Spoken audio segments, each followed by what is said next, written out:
Təbiət yürüşləri zamanı biz tibbi çantanı da mütləq yürüş çantamıza yerləşdirməliyik. Və bu tibbi çantada hansı vacib əşyalar olmalıdır, o haqda sizə məlumat vermək istəyirəm. İlk növbədə tibbi çantanın içərisində mütləq bu təhlükəsizlik yorğanı çantanızda olması vacibdir. Bu haqqında mən sizə dəfələrlə qeyd eləmişəm, özüm də istifadə eləmişəm. Gecələr hər hansısa bir yerdə təbiət yürüşləri zamanı düşərgə qurub gecəni keçirərkən soyuqdan qorunmaq üçün bu vasitədən istifadə eləmişəm. Eyni zamanda hipotermiya riskinə qarşı ən vacib əşyadır. Bədən temperaturunun anidən aşağı düşməsində sizə ən birinci lazım olan əşya bax budur. Ona görə də bu ya çantanızda, ya cibinizdə həmişə üzərinizdə olmalıdır. Daha sonra tibbi tənzif. Yaxşı olar ki, siz də bu vasitədən istifadə edəsiniz. Ola bilər, biraz çox yer tutsun və ya deyirsiniz ki, mənim tibbi çantam daha yığcamdır, ona yerləşmir. Yenə də istifadə etməyiniz, çantanızda gəzdirməyiniz daha yaxşı variantdır, nəinki götürməməyiniz. Anidən hər hansısa bir yıxılmalarda, zədələnmələrdə siz bu tənzifdən istifadə edə bilərsiniz. Təbii ki, daha yaxşı olar bunların heç birindən istifadə eləməyə ehtiyacı qalmasın. Bu, hər birimizin arzusudur. İstəmirik təbiət yürüyüşünə çıxan zaman orada belə bir vəziyyətlərlə rastlaşaq, belə təhlükəli anlar yaşayaq. Amma ehtiyatımızı saxlamaq daha optimal variantdır. Daha sonra bir balaca pambıq parçası da istifadə edə bilərsiniz. Belə balaca mini dərman qabı da olsa daha yaxşıdır. Burada istifadə etdiyiniz dərmanları da götürə bilərsiniz. Eyni zamanda, məsələn, təzyiq probleminiz varsa, zirvə yürüyüşünə gedirsinizsə, yaxşı olar ki, təzyiqi normallaşdıran dərmanlardan götürəsiniz.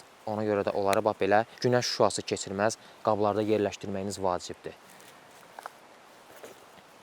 Və təbii ki, bir çoxumuzun çantasından əksik olmayan yara bandları. Bunu da daima üzərimizdə götürməyimiz vacibdir. Bu çox tez-tez istifadə olunan bir şeydir. Adi cızılma ola bilər. Yaxşı olar ki, o yaraların üstünü bağlayaq.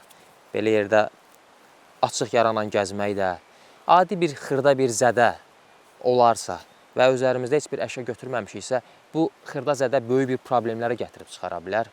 Amma biz onu qabaqlayıcı tədbirlər görəriksə, üzərimizdə olan əşyalarla həmin o problemi artıq böyütmək yox, qarşısını yerindəcə ala bilərik.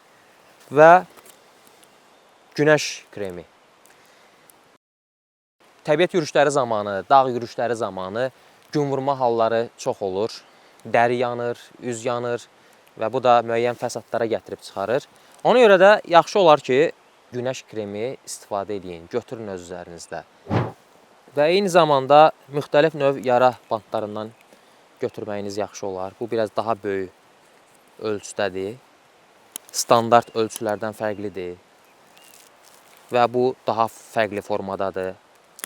Xırda kəsilmə varsa, o kəsilməni bu yara bandıyla sıxışdıraraq bağlaya bilərsiniz ki, arasına hər hansı bir mikrob düşməsin və yerindəcə o kəsintini bir-birinə dərini yapışdırmaq olar. Bu yara bandlarından da götürə bilərsiniz. Və burada var ayaq üçün kremdir. Nəyə görə bu ayaq kremi bu tibbi çantada gəzir? Bir fikir formalaşa bilər ki, burada nə işi var? Əslində, yəni bu iyə qoxuya qarşı deyil. Dağ yürüşləri zamanı, trekking yürüşləri zamanı daha çox bu hallar olur. Ayaqqabıyla üz yuxarı qalxanda yox, üz aşağı düşəndə sürtünmələr olur. Və bu sürtünmə zamanı ayaqda zədələnmələr olur, yaralara yol açır. Və həmin o yaralara yol açmamaq üçün bu kremdən istifadə edə bilərsiniz. Gördünüz ki, ayağınızda sıxılma var. Çünki hər zaman təbiət elədir ki, bura tam düz bir yerdən ibarət deyil. Burada eniş də var, yoxuş da var. Və bu enişli yoxuşlu yolları qalxarkən, düşərkən ayaqqabının içərisində müəyyən yerlərə, divarlara, ayaqqabının divarlarına sürtünür. Daban olsun, qabaq barmaqlar olsun və yaxud yanları olsun. Bu sürtünmələr zamanı ayaqda müəyyən yaralar əmələ gəlir və həmin o yaraların qarşısını almaq üçün tibbi çantanızda ayaq kremi gəzdirməyiniz əla olar. Tibbi çantamızda hansı vacib əşyaları götürməliyik? Bu haqda sizə məlumat verməyə çalışdım və ən əsas da ümid eləyirəm ki, təbiət yürüyüşlərinə çıxan zaman tibbi çantanızı götürün, amma heç vaxt istifadə etməyə ehtiyac qalmasın.